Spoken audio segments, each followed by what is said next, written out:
Now, President Trump, as we all know, is not happy with GM's plan to cut jobs and close plants, especially since GM still owes taxpayers about $11 billion from the bailout 10 years ago.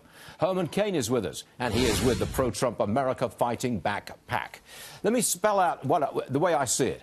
General Motors is defending the interests of its business and its shareholders. It wants to stay competitive. The president is critical because we bailed him out and we didn't get the money back.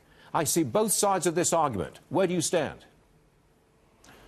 First, in the short term, they may be making the right move, but we don't know what the P&L looks like, nor do we know how quickly they're going to cut these costs. They could be trying to achieve a profit goal for this year, next year, which is why maybe they did this. However, definitely no in the best interest of the stockholders long term.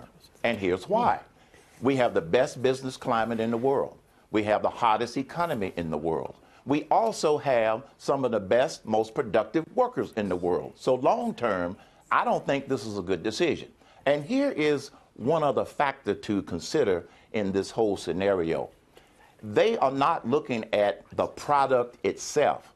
Maybe they need to re-engineer the products and they're not competitive. Maybe that's the right problem that they ought to be working on. What about the other side of the fence, which is President Trump? A lot of people say, look, the President of the United States should not be jawboning and threatening a private enterprise company, no matter what the circumstances. What do you make of that? I don't think it's threatening. We have a president that does not hold his feelings back. Herman, he is threatening to withdraw subsidies. Well, if you want to call it a threat, then it's a threat. But we have a president that does not hold back his feelings about anything. He's been critical of the Federal Reserve Chairman. He is critical of General Motors. He is critical of anybody. But that's his nature. So I don't see the threat as real until he makes a final decision that indeed that might be something that he does. And he would have every right to do so under the circumstances. You're coming down on the side of the president, I think. I am. Okay. And it gets back to, look, I was in business for 50 years.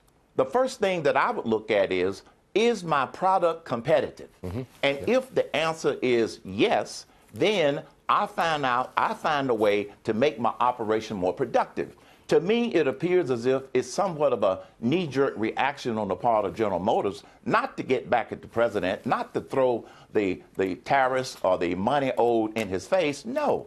I believe that they are not looking at the real problem, which is the product itself. If it's not selling, there's a reason why it's not selling, and they need to make it more competitive. I always understand exactly what you're saying, Herman, and I did again. Thank you very much, Mr. Cain. Thanks for joining us, sir. We'll see you soon. Okay? Right. Thank you, Stuart.